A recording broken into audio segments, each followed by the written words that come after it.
This place is special to me because it kind of represents a stake in the ground, so to speak. At one point in time, we had drug dealers running rampant right on this corner here, and we had a very creative idea. We didn't have wireless everywhere, so this place had the computers, and you could come in and do your laundry, be safe, productive.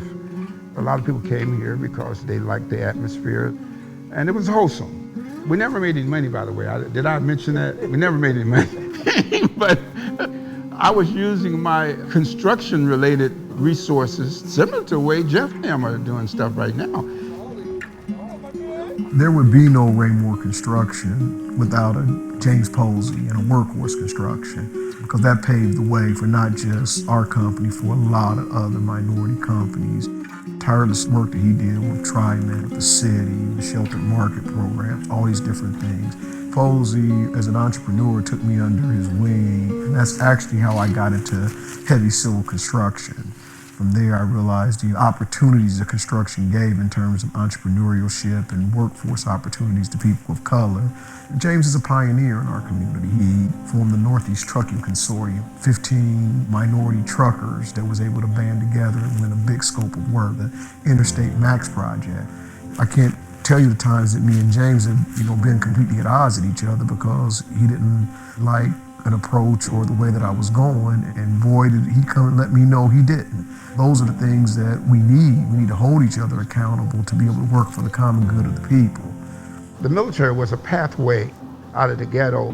Disproportionately, African Americans put themselves in danger in order to have that opportunity. But that being said, there was a lot of benefit.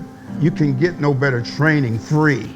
While I was in Vietnam and they were shooting rockets over, I was doing correspondence course. You could come out and work on your master's degree, which I did. We could learn a lot from the military's willingness to provide incentives, the methodologies they use to train and develop people. I think of the struggle for equity as combat. White supremacist notions exist in our society.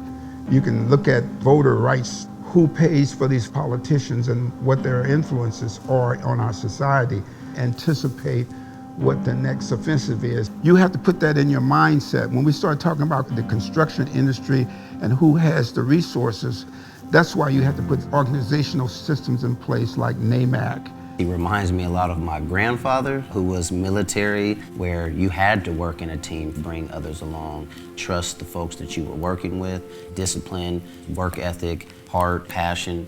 He always likes to press you to do more and to think bigger and to think broader. NAMAC nationally was stood up during the Civil Rights Movement in Oakland, California. And this was really a revolt to some of the oppressive nature of working in union trades. James Posey started the Oregon chapter here in 1997 to stand up the narrative of businesses of color that, for whatever reasons, tend to not get opportunities on public and private projects in a fair and equitable way. Are businesses that literally were one truck. What James has been able to do over 5 decades is empower them to now being 60, 70, 80 million plus a year. The sacrifices James has made in our community stands out. He was never able to really build his business out because he was so minded on, for lack of a better word, ministering to his people and creating opportunities for his people. The fathers is the ones that dream the dreams. They're the ones that have the vision. But it's the young men that actually go and have to execute on that and to be overcomers. And I think James always understood that. He always understood the importance of youth and giving us opportunities to be able to grow and learn. There's a lot of people that had to go through a lot of things to be able to survive through Jim Crow, through segregation, through all the oppressive systems and policies.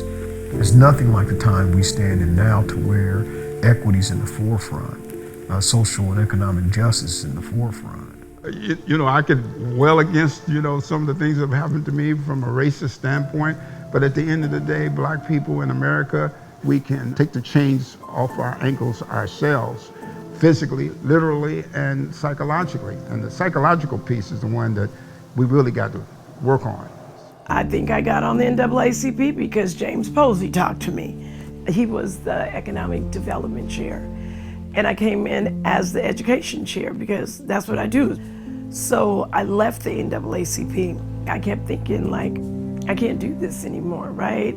None of these issues are changing. As a matter of fact, they're getting worse because there's so few of us. We're always working on our one little piece. We don't put the whole puzzle together. It was James again that came to me and said, Noni, we got to find a new leader. Let's get strategic and let's find somebody that can rebuild our community and that can help fight for Black folks. And I know that economic development and education, we have to work together. He was so passionate about what was happening. It made me stand up. He will fight for truth. He'll go down to the commissioner's office. He'll go down to City Hall. He'll get in people's faces. It makes people uncomfortable. It may not look the way some people think it should. However, it gets things done and it brings awareness of what's going on. You know, you look at gentrification and you're like, it's moving people, but it's really about money. All money ain't good money. So you're not gonna make me fight against my community. You're not gonna use me as a pawn in my community. James has never shied away from challenging these systems of oppression that like to divide and conquer. He's been one to expose many in our community around being gatekeepers. He uses a term called the only one syndrome, where you are the one chosen Black person to represent the whole Black community. Those folks shoplift the process for their own selfish economic gains. And James has been able to expose those people, not in a disrespectful way, but in a way to say that this is not okay for our community. And if you're not willing to make sacrifices like many elders do, then you need to get out the way so that the next generation can be handed the baton to really carry those outcomes that our Black community needs so desperately forward. White supremacy says, I'm gonna lift you guys up. You guys have the voice now, you guys have the power, and don't listen to them, right? And it pits us against each other. It's an art of war, and it's important that we can come together not only across sectors, public and private, but generational. Some of us have been in this fight for 50 years, and all of these things have been done before. And unless we come to the table to listen to each other about those stories and about that history and how it was done, oh my goodness, we are destined to fail if we don't plan together. The system, it plays the long game.